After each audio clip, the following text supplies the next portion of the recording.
Bienvenue tout le monde dans ce webinaire sur le nouveau PMP, sur la nouvelle formule PMP que David Chaplin va pouvoir nous expliquer en détail aujourd'hui. Ce que je vous propose, avant de rentrer dans le vif du sujet et de voir où on en est sur cette PMP, c'est qu'on puisse éventuellement se présenter. David, n'est-ce pas ? Bonjour à tous, David Chaplin. Voilà. Ok. Donc, moi, c'est Magali Dorel. Je travaille à Haut de Formation. Je suis responsable des formations en gestion de projet, dont la formation PMP qui est dispensée donc, par David Chaplin ou d'autres formateurs accrédités chez nous. Voilà. Effectivement, donc, je suis instructeur approuvé par le PMI. Je donne cette formation PMP maintenant depuis 13 ans, depuis 2013. Donc, j'ai formé des milliers de personnes déjà. Et je poursuis effectivement l'évolution de ce PMP qui est un vrai succès donc, et qui va permettre aux chefs de projet de booster leur carrière, de montrer le côté professionnel de leur métier et aussi de pouvoir exercer ce métier à l'international. Et depuis quand est-ce que tu es instructeur PMP ? Qu'est-ce que ça implique exactement d'être instructeur pour le PMI ? Donc, comme je disais, donc, depuis 13 ans, depuis 2013, instructeur PMP. L'idéal, c'est effectivement de suivre une formation qui est donnée par un instructeur approuvé par le PMI parce qu'on va suivre une formation officielle qui garantit la qualité de l'enseignement. Et donc, vous avez la garantie d'avoir suivi un cours officiel donc, qui va parler de tous les éléments qu'on retrouve à l'examen PMP. Donc, c'est important. Je te laisse peut-être présenter OE2. Oui, avant de rentrer dans les questions PMP, peut-être juste pour les personnes qui certains d'entre vous nous connaissent déjà, pour ceux qui ne nous connaissent pas, juste pour vous dire que donc OE2 Formation et Consulting, c'est un organisme de formation et d'accompagnement des entreprises internationales qui a des bureaux aujourd'hui dans différents pays, en France, en Belgique, en Afrique de l'Ouest aussi, au Sénégal, en Côte d'Ivoire, au Bénin et au Burkina Faso. Oui, voilà, j'ai commencé par la taille de haut de formation, voilà, pour dire que c'est un organisme de formation qui est très présent en Europe et qui est leader en Afrique de l'Ouest et qui fait référence dans le sens où on est capable, voilà, de déployer des formations dans différents pays à la fois et qu'on est accrédité par un certain nombre de certificateurs mondiaux pour délivrer des formations qui sont certifiantes sur différents sujets, en plus d'avoir les labels Calliope, tous les labels qualité et d'être agréé auprès des organismes d'État de formation professionnelle dans ces pays. Voilà, si on revient à la slide d'avant, OE2 formation, c'est aussi 750 formations catalogue. On couvre à peu près tous les sujets, c'est un organisme de formation généraliste, d'accord, de l'IT à la gestion de projet, aux normes ISO, jusqu'à la supply chain, la maintenance industrielle. Donc, voilà, on a une approche transversale, sachant que notre spécificité, c'est vraiment d'avoir des formations qui permettent aux personnes de valider leurs compétences par de la certification, de suivre des parcours qui vont leur permettre d'alimenter leur évolution professionnelle dans les entreprises dans lesquelles ils travaillent. Voilà. Et puis, on travaille aussi de manière structurelle avec certains groupes ou certaines grandes entreprises pour accompagner les plans de formation, pour déployer des solutions de développement des talents, voilà, et pour mesurer l'impact aussi de ces formations sur la performance professionnelle. Voilà un peu ce que je peux vous dire. Alors, dans les accréditations qu'on a, oui, il y en a beaucoup sur différents sujets, mais c'est vrai que le PMI, c'est un accréditeur très important pour nous. D'abord, on est très sollicité là-dessus. Et puis, c'est un accréditeur qui fait vraiment référence au niveau mondial sur le management de projet. On a une communauté mondiale de plus de 700 000 membres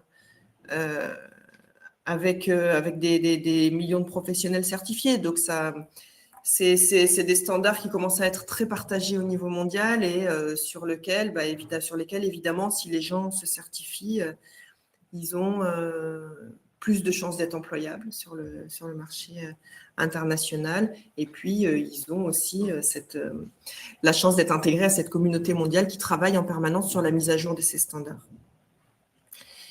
Voilà, c'est des standards qui ont l'avantage aussi d'être reconnus dans tous les secteurs d'activité. Hein. Il existe certaines accréditations, certains standards qui sont plus spécifiques à des secteurs d'activité. Je ne sais pas, l'agroalimentaire, le secteur minier, etc. Là, vraiment, au PMI, on est sur des standards transversaux. Donc, c'est la raison pour laquelle ils sont aussi partagés à cette échelle. Et puis, on a surtout une méthodologie, comme je le disais, qui évolue en permanence déjà, et c'est de ça dont on va parler aujourd'hui, et qui est alignée sur les différentes méthodes de gestion de projet, que ce soit la gestion prédictive, agile ou hybride. Voilà, donc c'est quelque chose qui nous tient beaucoup à cœur et on est content de travailler avec David Chaplin là-dessus, qui est instructeur PMI et qui nous accompagne pour mettre à jour en permanence les standards de cette formation. Et donc, on est en train en ce moment de passer à la version 8. Je vous le disais, on met à jour en permanence. Donc là, c'est la version 8 qui arrive. Donc voilà, David va pouvoir nous en parler. Qu'est-ce que tu peux nous dire aujourd'hui sur justement cette nouvelle version PMP? Alors effectivement, une nouvelle version du PMBOK est sortie d'abord en anglais il y a quelques mois et le mois dernier, le 14 avril pour être plus précis, nous avons eu la version en français. Donc c'est un rendez-vous qui arrive environ tous les 4 ans et c'est maintenant. Donc c'est pour ça que c'est intéressant aussi de s'y intéresser à la fois au PMBOK, qui est vraiment la référence dans la gestion de projet, car ça donne un petit peu la température actuelle de la gestion de projet. Et on va voir les évolutions par rapport à la version 7 du PMBOK qui était avant. Donc, le monde évolue, on pourrait dire, le PMI fait évoluer aussi son référentiel en même temps. Donc, deux grands aspects nouveaux, effectivement, l'intégration de l'IA. L'IA est aujourd'hui, s'invite dans nos vies, s'invite dans tous les logiciels, et ça s'invite aussi dans la gestion de projet. Donc, c'est le bon moment pour prendre le train. Et là-dessus, effectivement, la formation et le PMBOK va mettre l'accent sur les apports, notamment de l'IA, qu'on verra un petit peu par la suite. Cette notion de durabilité aussi. Donc, on parle beaucoup évidemment de durabilité depuis un certain temps. On voit que les projets eux-mêmes doivent s'inscrire dans cette durabilité. Et c'est ces projets qui s'inscrivent dans la durabilité qui amènent le plus de valeur aussi à la fois à la société, mais aux entreprises. Donc, vous voyez, quand écologie rime avec économie, on va retrouver tous ces aspects dans le PMBOK 8.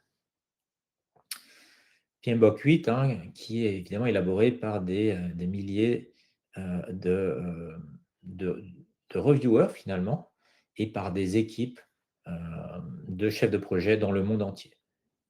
Donc on peut dire que c'est vraiment le consensus à un moment donné de la gestion de projet mondiale.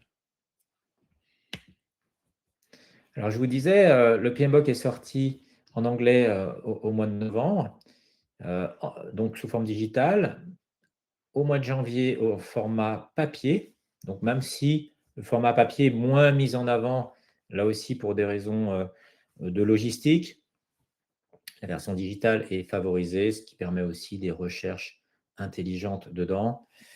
Donc PMBOK 8 est arrivé le 14 avril, donc c'est vraiment il n'y a pas longtemps.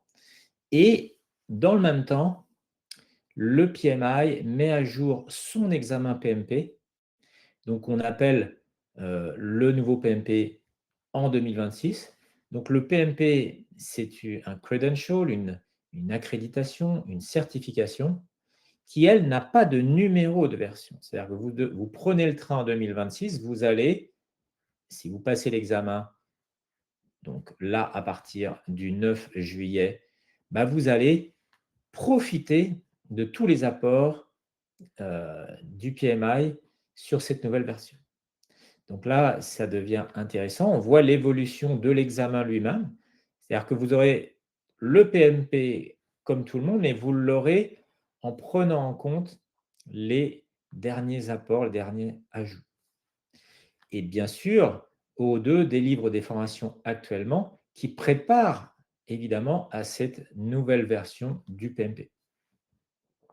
C'est tout l'intérêt, évidemment. Donc, si vous aviez déjà suivi une ancienne formation il y a maintenant longtemps, ça peut être l'occasion aussi de rafraîchir ses connaissances en gestion de projet parce qu'aujourd'hui, les entreprises ont besoin de vos compétences, de vos connaissances en gestion de projet. Très bien. Peut-être avant de continuer, un petit sondage pour savoir où en sont les différents participants vis-à-vis de cette certification PMP, justement. Très bonne idée. Donc, je vous laisse répondre. Répondez à ce sondage qui vous permettra là aussi de vous positionner par rapport à cette certification. Est-ce que ça vous intéresse? Est-ce que vous y pensez? Si vous suivez ce webinaire, je suppose que oui, ça vous intéresse, mais ça permettra de préciser un petit peu plus votre position.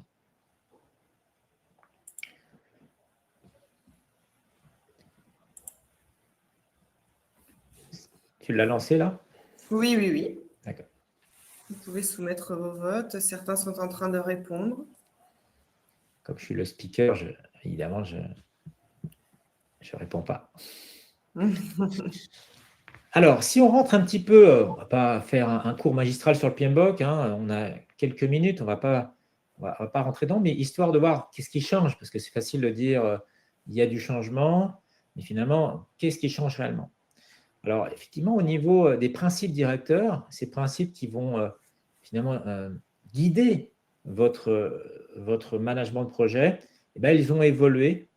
Donc, on a aujourd'hui moins de principes directeurs d'avant, mais des principes plus forts. Donc, on va travailler sur 7 domaines de performance, c'est-à-dire qu'un projet et un chef de projet doivent s'assurer que ces 7 domaines de performance sont pris en compte.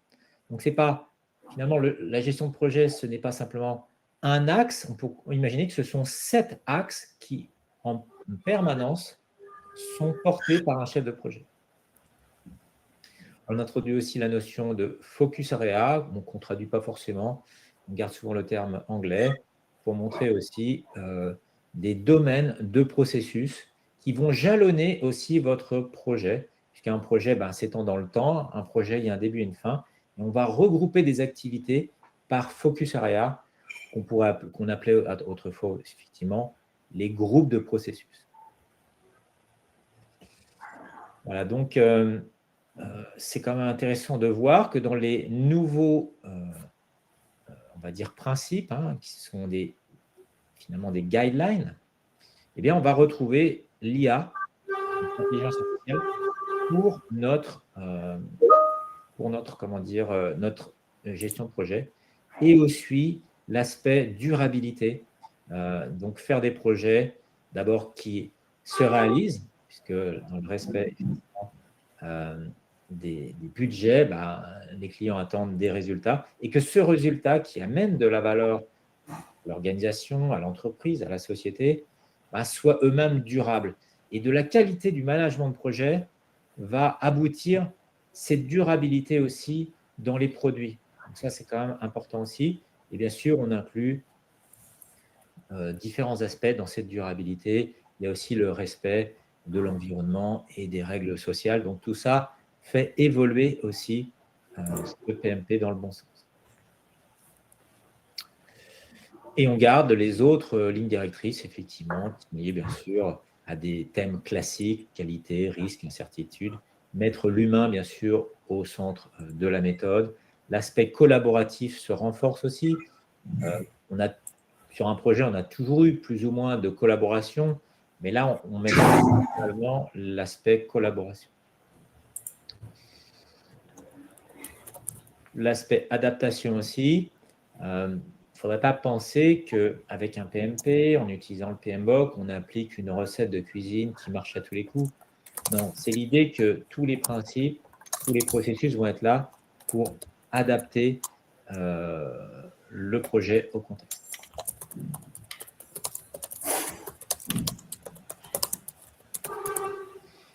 Alors, bon, je ne vais pas non plus rentrer trop dans le détail, mais juste pour vous montrer ces nouveaux domaines de performance ou focus area. Donc, on s'intéresse bien sûr aux parties prenantes. C'est-à-dire que le projet, il faut le comprendre comme ça. C'est quoi un domaine de performance? C'est là comment on va piloter le projet, sur quoi on va s'appuyer. Où est-ce qu'on doit être performant? On doit être performant, effectivement, avec l'implication des parties prenantes, sur les équipes, la notion de leadership. Donc, vous allez aussi, grâce à cette formation PMP, développer votre leadership, cette capacité à encadrer des équipes, à énergiser des équipes.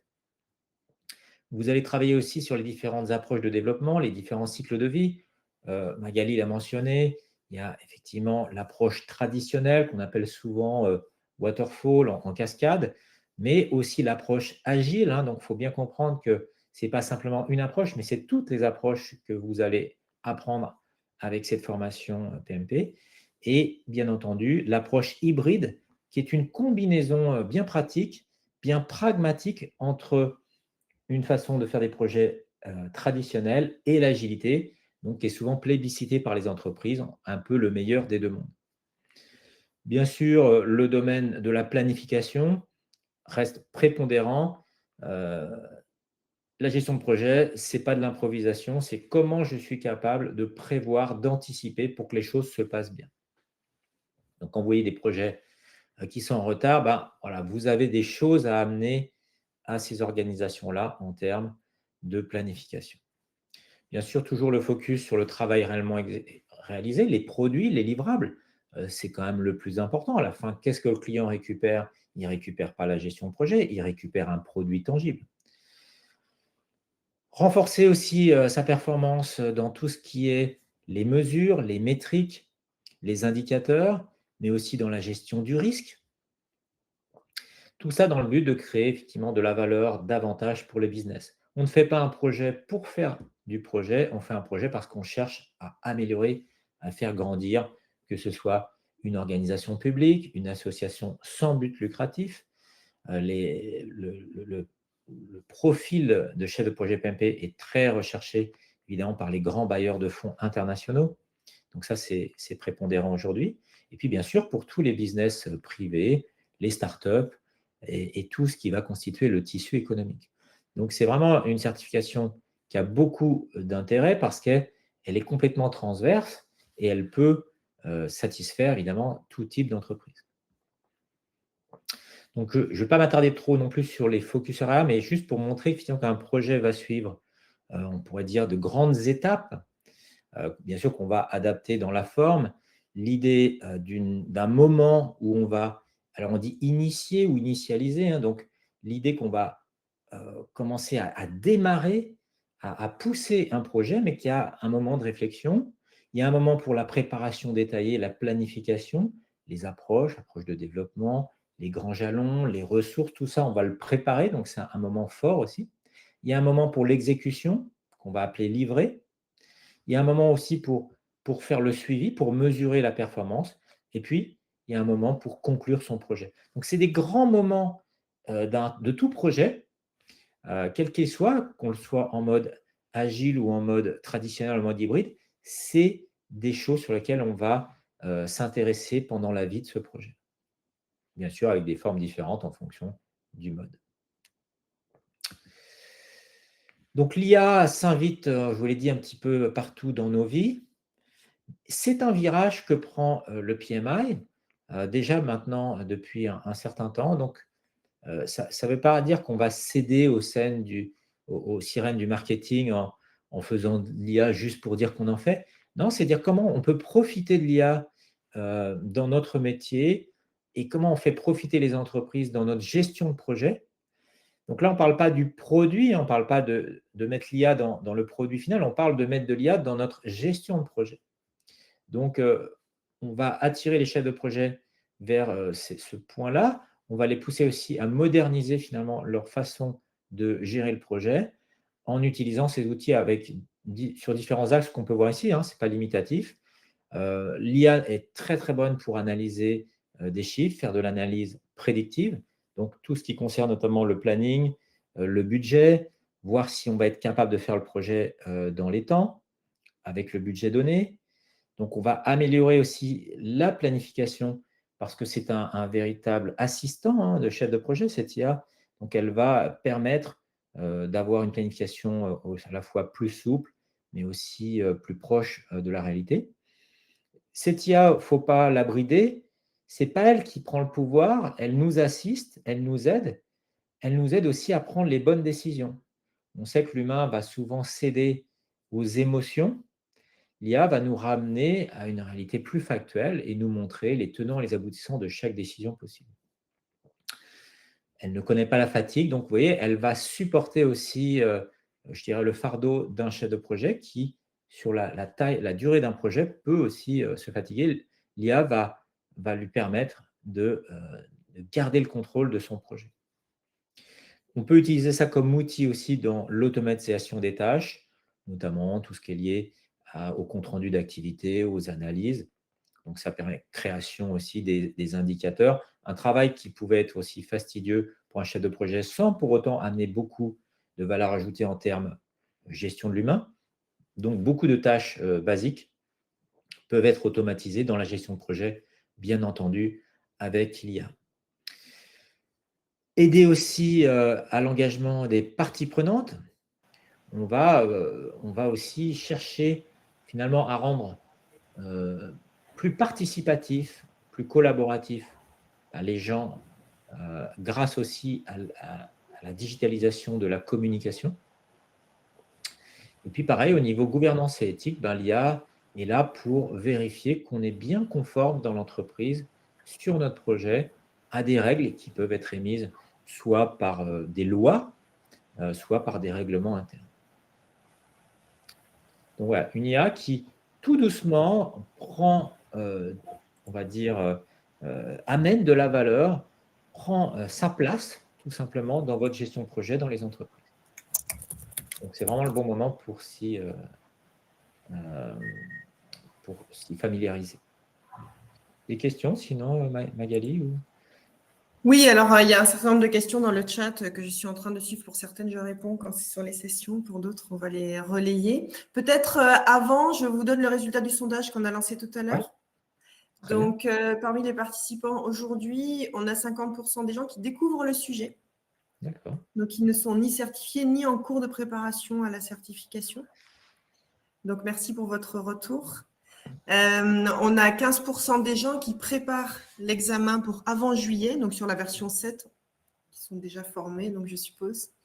Et puis 32% qui visent la nouvelle version, la nouvelle certification. Enfin, même si on a bien compris qu'il n'y a pas une version 7, une version 8, mais que ça reste la certification PMP.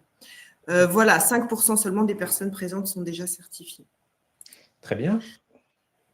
Merci voilà, de vous intéresser effectivement à cette certification. Oui, tu voulais continuer?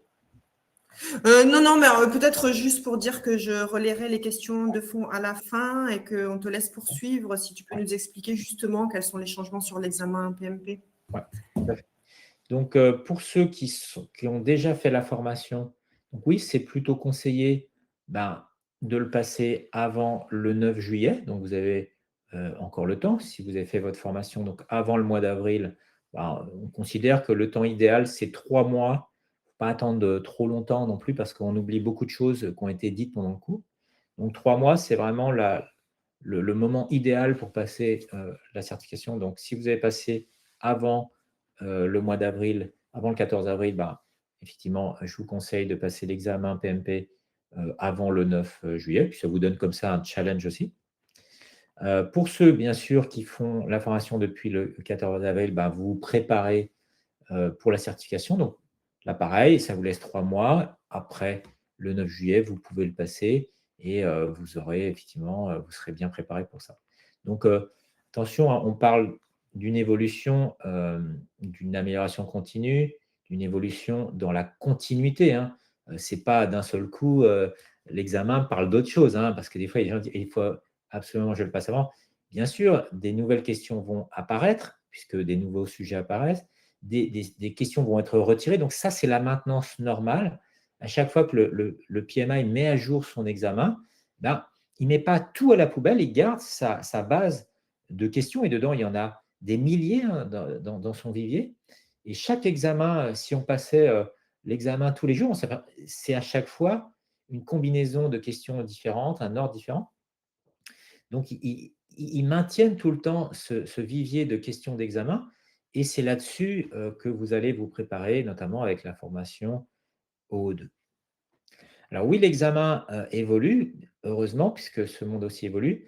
Donc là, dans la dernière version du PMP, on avait seulement 8% de questions sur l'environnement business d'un projet. Souvent, les chefs de projet sont un peu trop la tête dans leur guidon, ils font leurs produits, mais ils ne sont pas orientés business. Du coup, ils ne vont pas forcément amener la bonne valeur à l'entreprise. Et pour qu'ils soient bien perçus par notamment les VIP de l'entreprise, il faut quand même qu'ils s'intéressent à la stratégie de l'entreprise, comment elle fonctionne, dans quelle direction elle va. Donc, on va sensibiliser beaucoup plus dans les formations PMP actuelles le chef de projet à la stratégie de son entreprise et comment son entreprise fonctionne. Donc, ça fait effectivement une bonne évolution. Donc, on passe de 8% des questions à 26% des questions. C'est loin d'être négligeable. C'est pour moi la grande évolution de la typologie des questions, du sujet en tout cas. Donc, on va toujours garder un aspect central, effectivement, aux gens. Donc, on va avoir un peu moins de questions qu'avant, effectivement, de 42%, on passe à 33%, mais ça reste quand même un tiers des questions qui sont sur comment je gère. Donc là, on pourrait dire l'aspect psychologique aussi de la gestion de projet, comment je motive les personnes, comment je les encadre, comment je les coach, comment je fais pour qu'elles puissent développer leur pleine compétence. Donc ça, c'est aussi une compétence d'un chef de projet. Un chef de projet, c'est un leader. Donc, il va aider son équipe à atteindre les objectifs de l'entreprise. Donc, il y a pas mal de questions et une question sur 3 va se porter là-dessus. Et puis, toujours des questions sur les processus, sur les documents, sur les outils, comment on fait un projet. La technicité, on pourrait dire, ça reste bien sûr très important, puisqu'on a dit il y a un démarrage, il va y avoir une charte de projet, il va y avoir un plan de management de projet, il va y avoir des documents en soutien qui permettent au projet d'être correctement suivi. Donc, il y a quand même encore beaucoup de questions dessus aussi. Oui, il y a un rééquilibrage, on pourrait dire, sur les questions. Voilà, donc ça, c'est intéressant. Alors, le format ne change pas énormément. On reste sur un format 180 questions. Donc, autrefois, on était à 3h50. Là, on passe à 4 heures. Donc, vous voyez, c'est à 10 minutes près, c'est pareil. Et puis, on va introduire effectivement des nouvelles des formes de questions.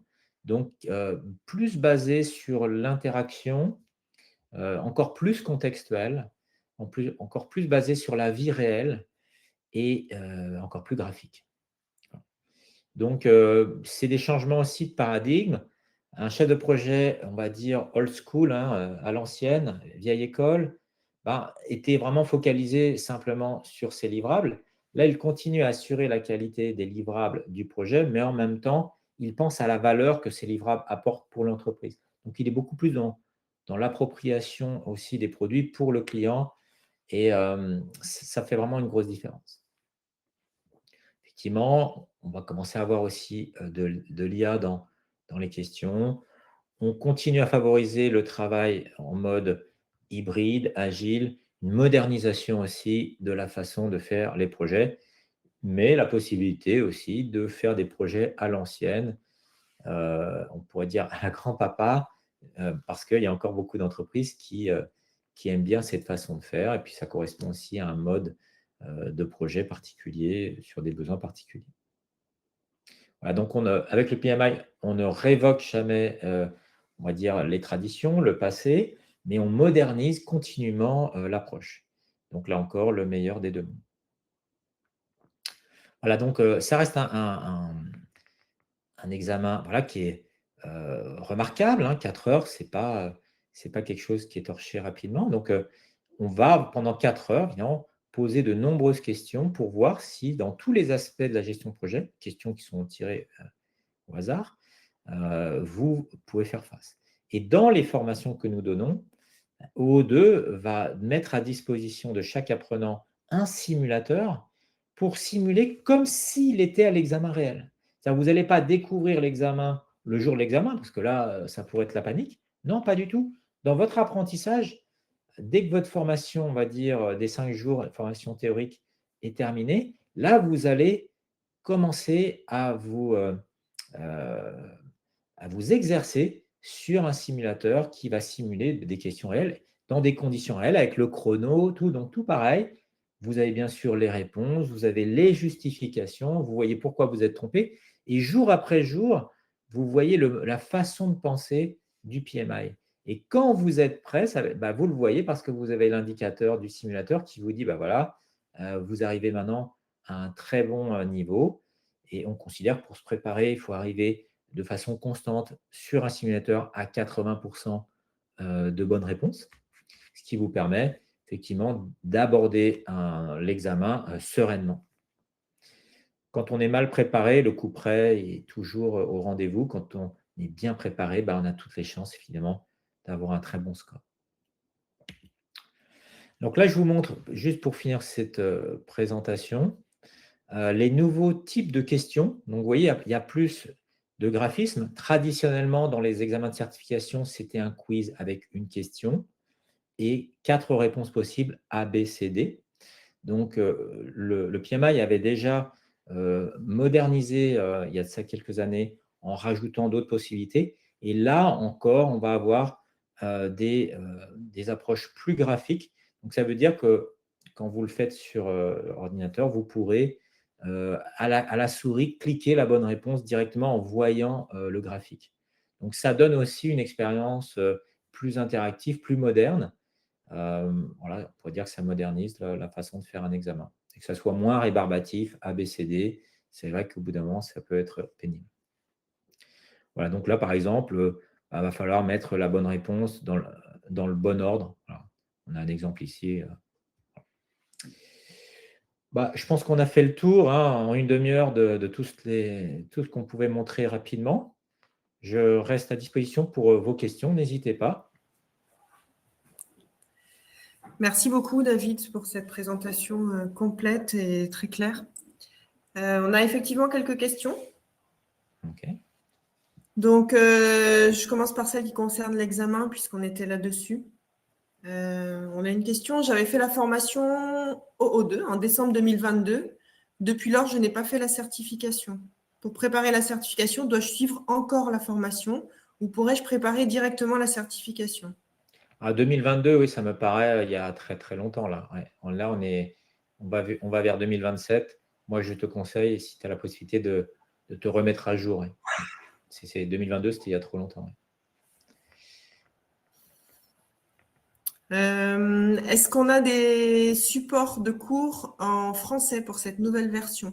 Oui, tout à fait. Donc, depuis le 14 avril, on a tout en français. Donc, on a à la fois le PMBOK en français, on a aussi le guide agile que je n'ai pas mentionné en français. On a bien sûr les supports de cours officiels en français. La formation est donnée en français. Et vous, bien sûr, vous passez l'examen avec évidemment la traduction en français des questions. Donc là-dessus, si vous restez dans la francophonie, aucun souci. Question plus générale, quelle différence entre PMP et PMD Pro? Je ne connais pas PMD Pro, donc je ne peux pas dire.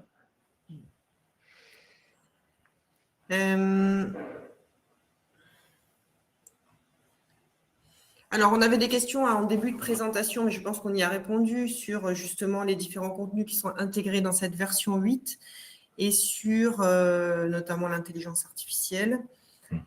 Et sur la manière dont ces différents domaines influencent l'examen. Donc ça, je pense que tu y as répondu. En quoi le PMP en 2026 est toujours un passeport pour booster sa carrière professionnelle?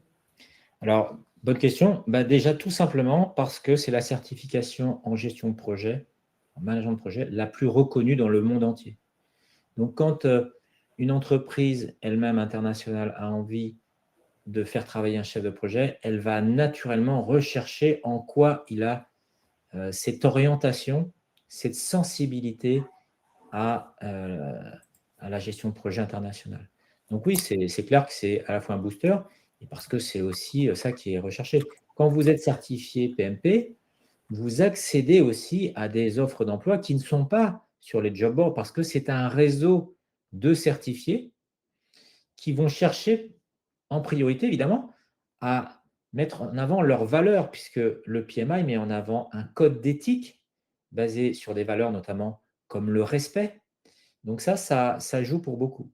Donc c'est quand même une garantie pour l'employeur en prenant un chef de projet certifié PMP il maximise ses chances d'avoir quelqu'un qui lui amène satisfaction dans l'atteinte des objectifs de l'entreprise.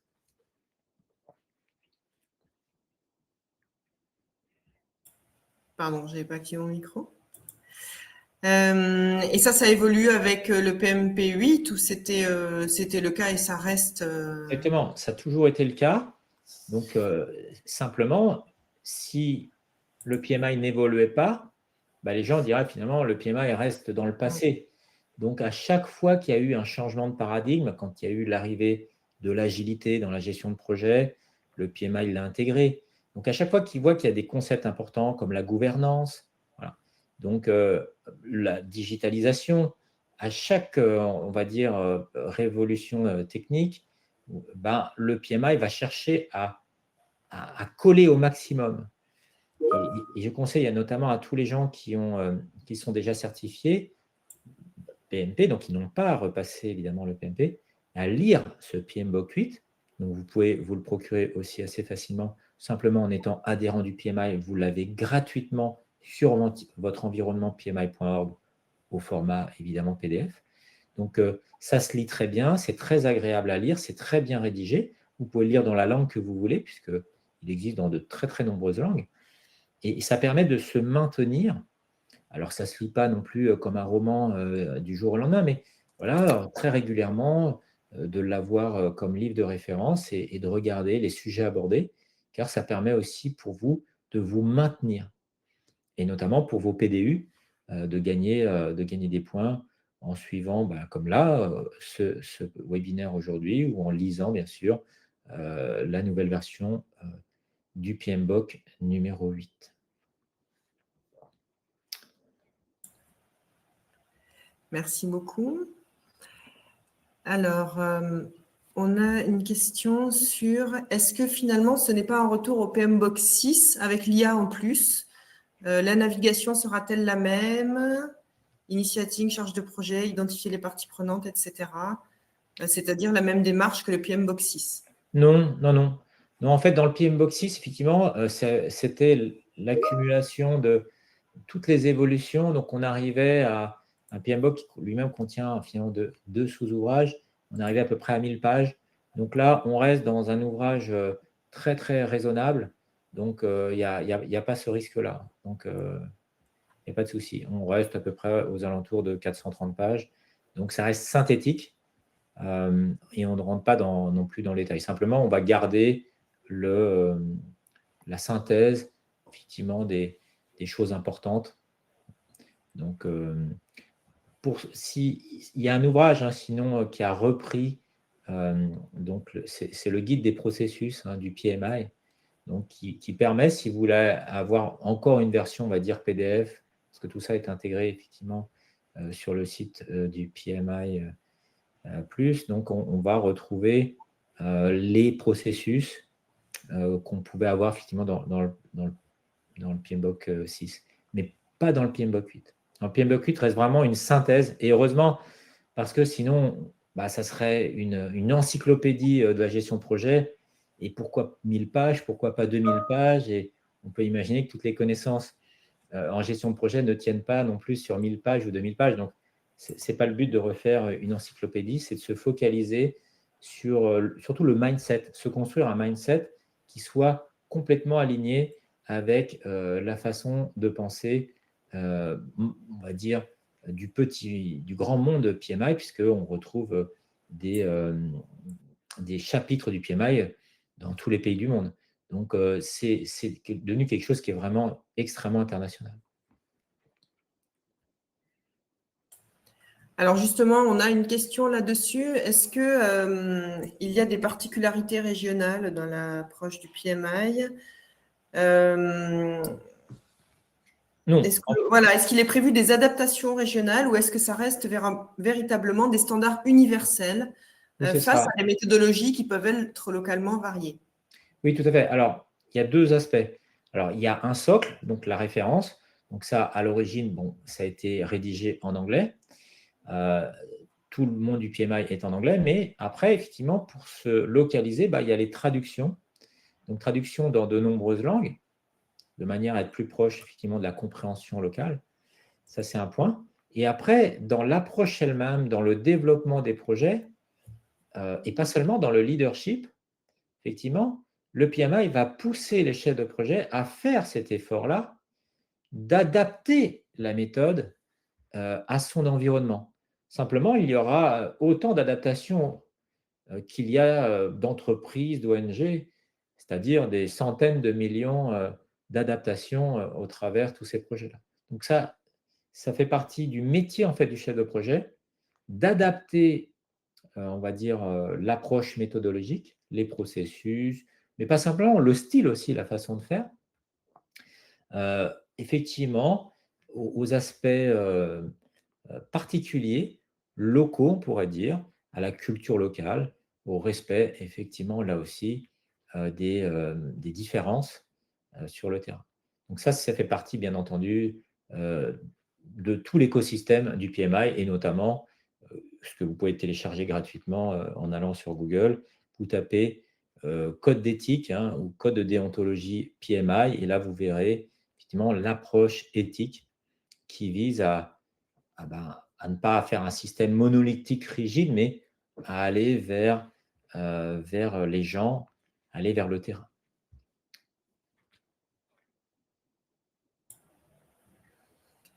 Très bien, merci. Retour, une question sur l'examen. On va passer de 49 à 40 processus. Est-ce que cela signifie-t-il que l'examen sera plus facile? Non, non, il ne faut pas voir les choses comme ça. L'approche processus, il faut bien se rendre compte que l'examen prend beaucoup de distance. Quand on dit processus, c'est l'ensemble, c'est effectivement la possibilité d'avoir des supports. Maintenant, ce n'est pas vos processus à vous. Et à l'examen, il n'y a pas de question de par cœur. Vous êtes mis dans du contextuel. Donc, il n'y a rien à connaître par cœur dans tout ce qu'on apprend. Ce n'est pas du tout l'essence même du métier. Donc, oubliez la volumétrie. Ce qui compte, c'est que vous soyez capable d'outiller comment dire, vos projets avec les processus de votre entreprise. Donc, peut-être dans votre entreprise, c'est plus, peut-être c'est moins. C'est des processus qui sont mis en avant. Ce n'est pas les processus à mettre en œuvre. Oui, parce que sinon, les gens ne comprendraient pas. C'est une approche qui permet effectivement de soutenir.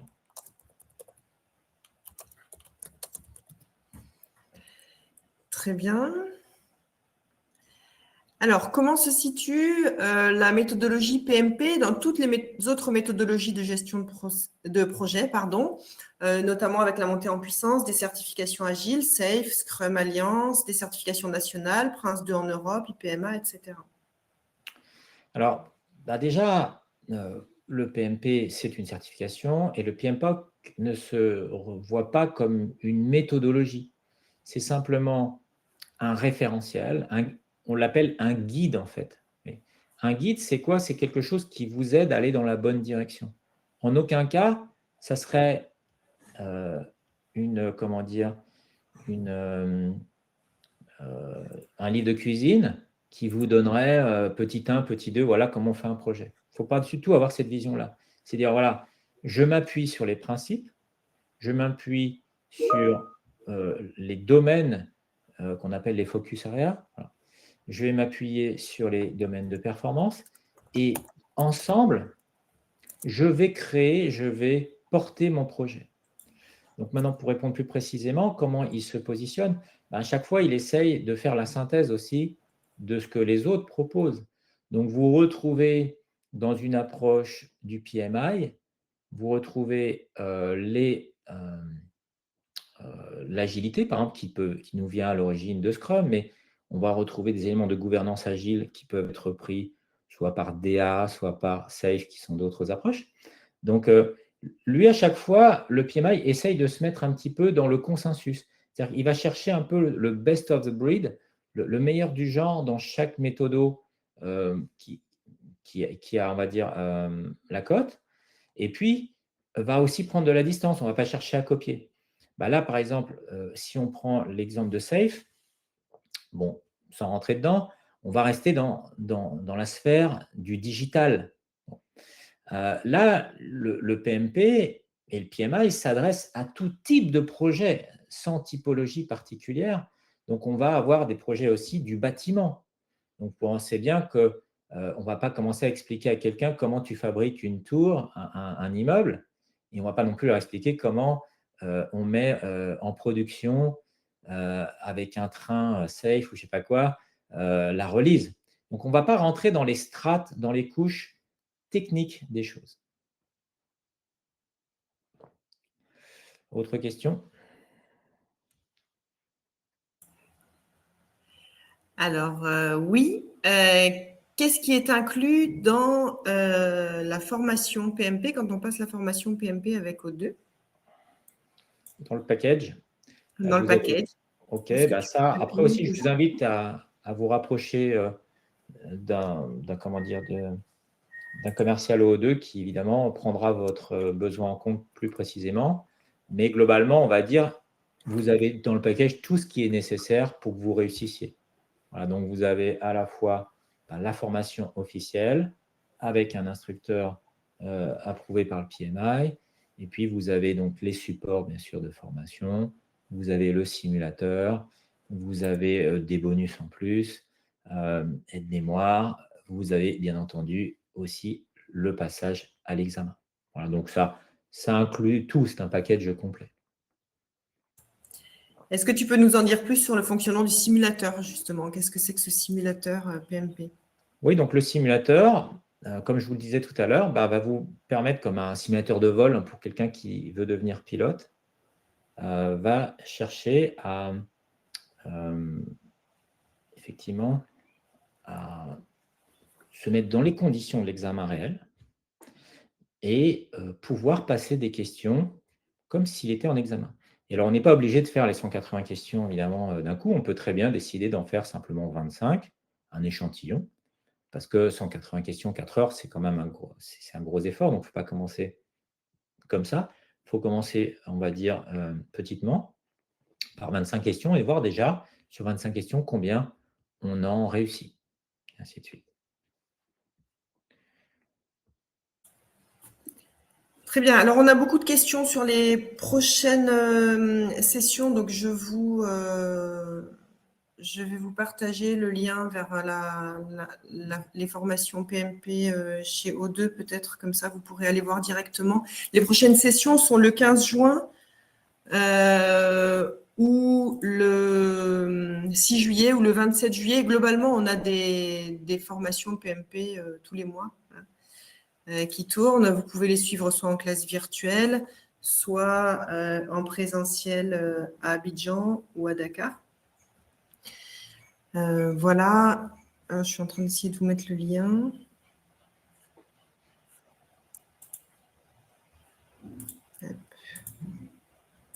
Voilà.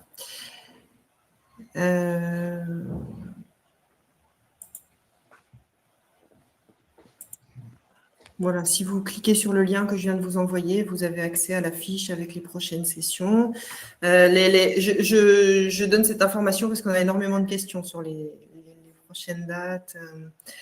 Voilà, mais peut-être pendant que j'envoie ces liens, David, on a aussi beaucoup de questions sur les prérequis et les conditions pour pouvoir prétendre à cet examen PMP. Oui, tout à fait. Bonne question. Donc, l'éligibilité, là-dessus, on reste toujours dans la même logique. Donc, on demande aux gens d'avoir une expérience, on va dire, je ne vais pas rentrer trop dans le détail, mais d'avoir environ 3 ans d'expérience et voilà, d'avoir un diplôme équivalent à licence ou plus. Mais même avec le baccalauréat, bon, on demandera un petit peu plus d'expérience en conduite de projet, donc en gestion de projet. Donc ça, c'est nécessaire. Là-dessus, c'est pas un grand changement. Donc, sur l'éligibilité, il n'y a pas de gros changements, effectivement. On reste sur la même logique. Donc, et bien sûr, suivre cette formation de préparation PMP qui vous permet d'avoir 35 heures de contact sur la gestion de projet avec évidemment quelqu'un qui peut vous donner ce mindset du PMI. Donc, on reste dans la même logique. Ok. Donc, la prochaine, donc je redis, la prochaine session est le 15 juin, puisque je continue à avoir cette question. Alors, quel est l'avantage d'être en présentiel plutôt qu'en ligne pour suivre ce cours? Je vais peut-être répondre. Je pense que c'est la même chose que pour toutes les autres formations, hein. Soit vous êtes dans la même salle avec les autres et les échanges vont se faire en direct, soit vous êtes en ligne. Ce qu'il faut savoir, c'est qu'à O2, on a un dispositif technique en virtuel qui fonctionne très bien avec un support technique H24 sur nos formations. Donc, si vous êtes en virtuel,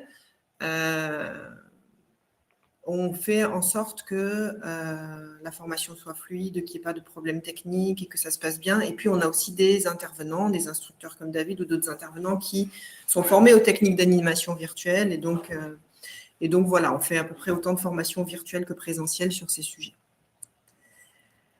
Donc, voilà ce que je peux vous dire. Oui, ça dépend. Il n'y a pas une règle qui est valable pour tout le monde. Il y a des gens qui aiment bien être sur place pour interagir ou parce que quand ils sont chez eux, ils ont peur de se focaliser, de lire leurs mails, de faire autre chose. Et puis, il y a d'autres personnes, c'est l'inverse.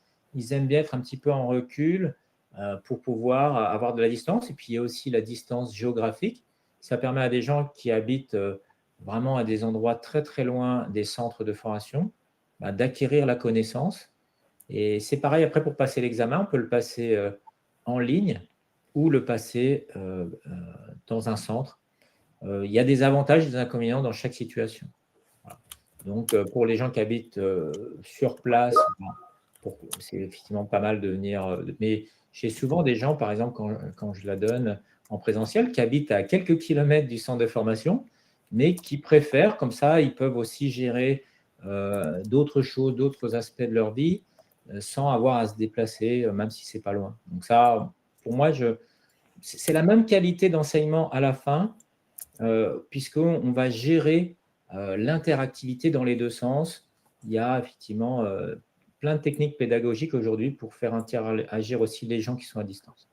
Donc, si vous êtes, la vraie question, c'est la motivation. Quand les gens sont motivés, ils vont effectivement avoir envie de comprendre tous les concepts, puisqu'il y a beaucoup de choses dans cette formation qu'ils ne connaissent pas, plein de concepts intéressants.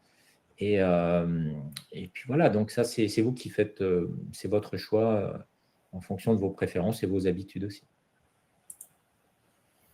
Voilà, et puis j'ajoute qu'on a aussi des formules les samedis.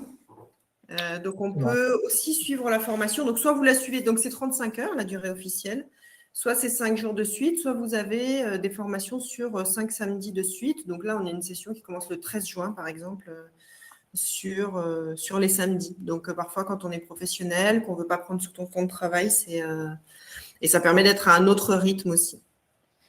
Effectivement, donc j'en anime très régulièrement. Et comme tu dis, il y en a une qui est vraiment dans à peine 2 semaines. Donc, si vous êtes vraiment intéressé, si vous voulez prendre là le train et pas vous laisser dépasser, moi je vous conseille de contacter effectivement quelqu'un de O2 parce qu'il y a encore des places à prendre. Donc ça me paraît une formule très intéressante. Donc comme tu l'as dit, vous ne prenez pas sur vos congés, comme ça ne change rien. Et votre employeur n'a pas forcément à savoir aussi que vous vous formez. C'est votre vie finalement personnelle. Donc, je conseille vraiment cette formule-là qui a vraiment du succès. Et j'en ai donné déjà de nombreuses fois depuis maintenant les 3 dernières années.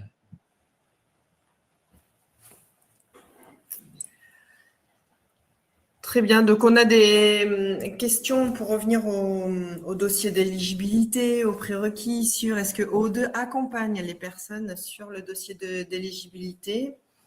Alors, je te laisse répondre si tu veux. Oui. Alors, en fait, ça fait partie de la formation. C'est-à-dire que pendant les 5 jours de formation, Absolument. on vous explique, on ne prend pas 5 jours évidemment, on va expliquer souvent en début de cours ou à un moment donné du cours, un quart d'heure par-ci, un quart, pour que les gens comprennent effectivement ce qu'il faut faire. Donc c'est super facile, hein. C'est juste un simple formulaire sur pmi.org et pendant la formation, on vous explique les différentes étapes et après, bien sûr, c'est à vous de mettre les données puisque ce sont vos expériences et il n'y a que vous qui connaissez vos expériences. Simplement, le formateur va vous expliquer comment il faut rédiger les expériences pour que ça soit bien interprété par le PMI. Donc oui, complètement, OO2 vous accompagne pendant ces 5 jours de formation à la préparation de votre éligibilité. Voilà, et puis on a dit tout ce qui était inclus aussi dans les frais tout à l'heure, hein. Je précise que l'adhésion au PMI aussi est inclus, donc vous avez accès à la plateforme du PMI avec toutes les ressources pendant 1 an. 1 an, effectivement, j'ai oublié de le mentionner, tu as raison. Ça vous permet de télécharger plein de bonus, les formats de plein d'ouvrages, dont le PMP, bien sûr, en format PDF. Et ça vous permet de réseauter, de suivre des webinaires. Donc, c'est quand même un plus qu'il faut bien aussi mentionner, ce membership. Et puis, officiellement, vous êtes déjà membre du PMI. Et psychologiquement, je trouve que c'est intéressant. C'est-à-dire que même quand vous n'avez pas encore votre PMP, eh bien, vous êtes déjà dans le mindset, dans le mood, on pourrait dire, du PMI. Donc ça, c'est quand même intéressant. Pour ceux qui n'auraient pas les critères de 3 ans d'expérience en conduite de projet, vous avez, on va dire, une espèce de PMP Light qu'on appelle CAPM, donc qui peut être aussi très intéressant parce que c'est un tremplin. C'est globalement, voilà, on parle de la même chose, hein, la gestion de projet, mais vue par quelqu'un qui est, on va dire, plus junior, voilà, qui va plutôt faire de l'assistance, d'être associé à un projet. Donc, c'est beaucoup plus abordable et ça permet, donc il y a moins de questions, c'est plus facile, et ça permet effectivement de se familiariser et d'avoir comment dire, un credential, une certification du PMI et de pouvoir le mettre sur son CV parce que tout ça concourt aussi à l'employabilité et à la valeur de l'employé.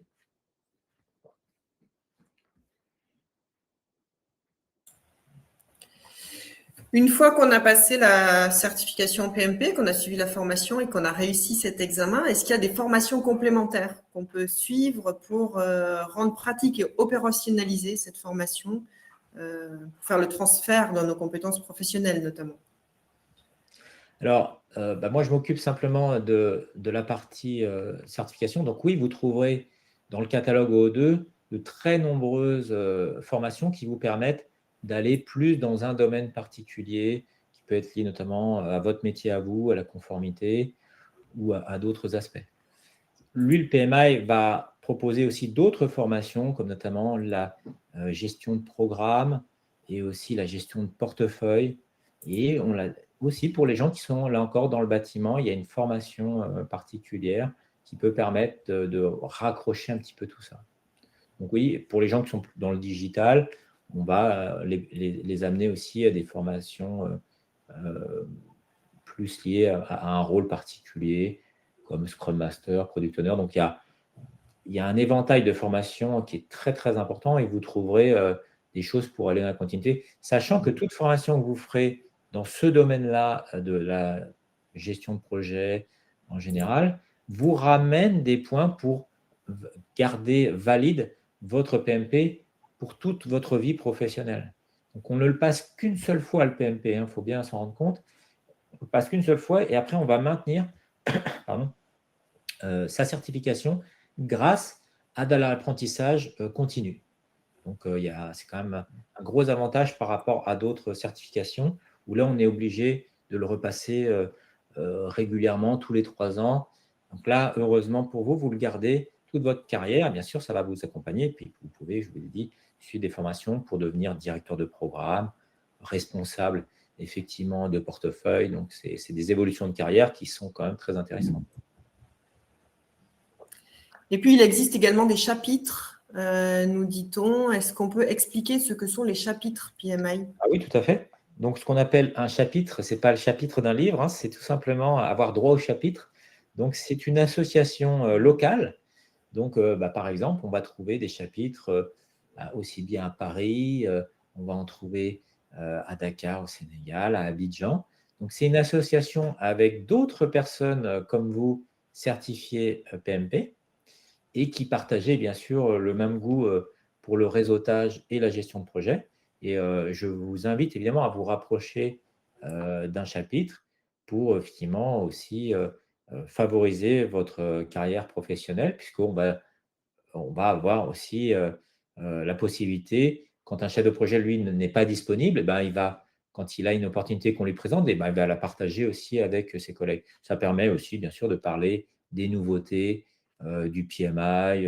Voilà, c'est la vie, on pourrait dire, la vie associative. Le chapitre, c'est la vie associative du PMI dans votre pays. Et il y en a, il faudrait regarder le nom, mais je veux dire schématiquement, autant qu'il y a de pays déjà, et pour les grands pays ou les pays où il y a beaucoup de gens certifiés PMP, c'est carrément par région, hein, donc on va en trouver dans chaque capitale régionale, carrément. Donc pour vous, c'est intéressant aussi. Vous pouvez construire votre réseau professionnel localement. Bien, merci. Peut-être une dernière question qui a été envoyée plusieurs fois. Enfin, 2 questions donc, qui restent. Comment faire pour conserver la certification PMP sur la durée? Est-ce qu'elle est valable à vie? Est-ce qu'on a quelque chose à faire pour pouvoir la conserver? Oui, comme je viens de vous le dire, effectivement, elle est à vie. Simplement, tous les 3 ans, on vous demande de démontrer que vous avez suivi des formations, que vous êtes intéressé en faisant du projet, en lisant des ouvrages comme le PMBOK de gestion de projet. Donc, vous allez maintenir sans avoir à repasser, parce que le plus gros effort, bien sûr, c'est de passer l'examen. Vous le passez une seule fois et ensuite, vous allez le maintenir avec ce qu'on appelle des PDU, donc des unités de développement pédagogique. L'idée, c'est 1 heure de formation, 1 heure sur le sujet, vous amène 1 point et on demande tous les 3 ans d'avoir 60 points. Donc, chaque année, voilà, une petite vingtaine d'heures de formation, de lecture, mais aussi de partage. Il y a différentes façons d'obtenir des PDU. Et bien sûr, OO2 vous permet de maintenir, là encore, cette certification en proposant des formations qui elles-mêmes reçoivent des PDU. Donc après, les gens qui sont déjà certifiés PMP, par exemple, peuvent se former à Prince 2, ils peuvent se former à d'autres formations de gestion de projet ou d'autres formations tout court, et qui leur amènent autant de PDU qu'ils ont fait d'heures de formation.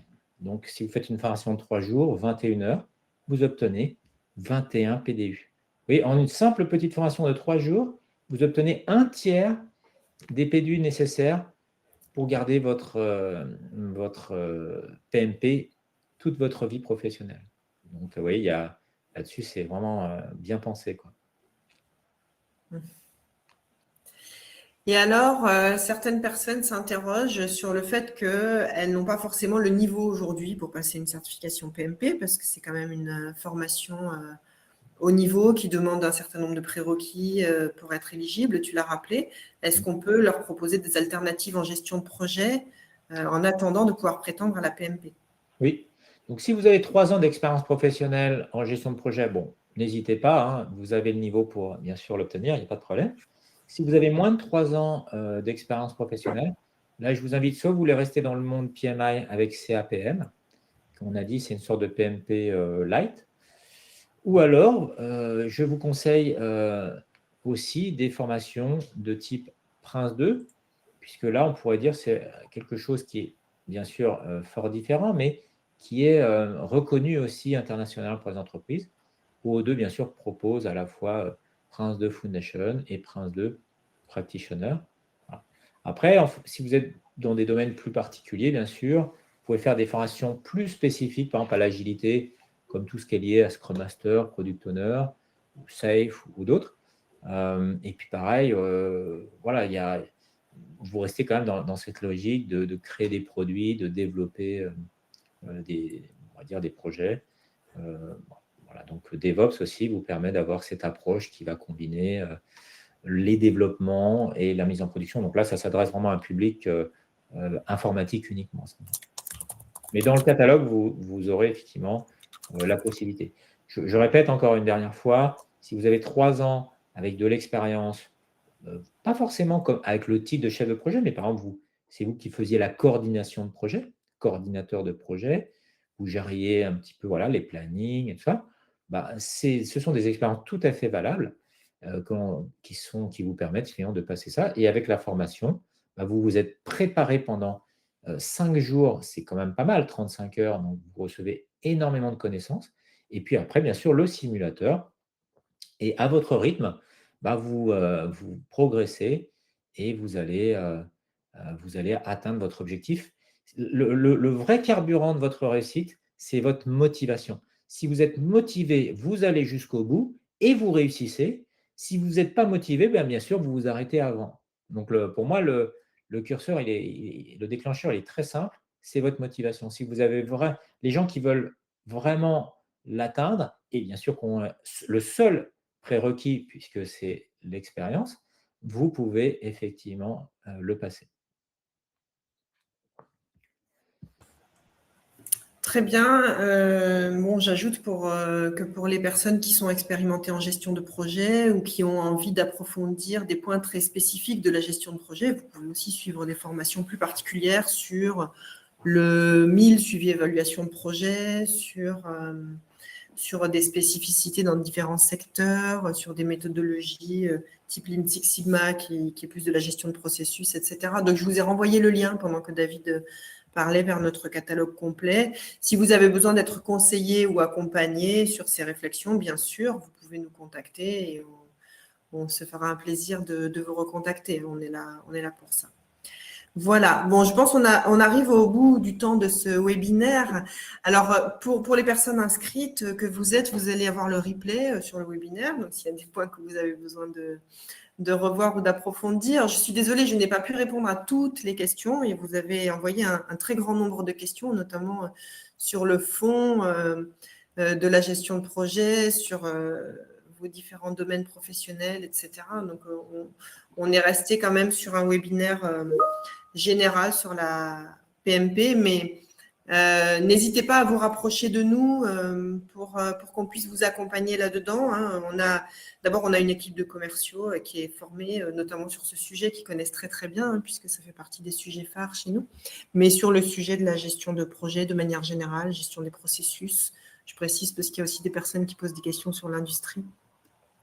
Donc, c'est des choses qu'on fait régulièrement et sur lesquelles on peut échanger avec vous volontiers.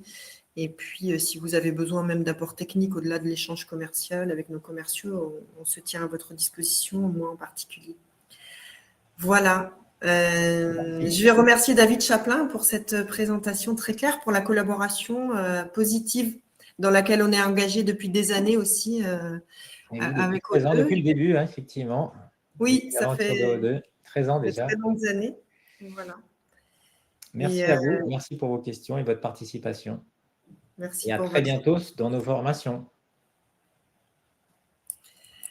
À bientôt, bonne journée. Merci, au revoir. Au revoir.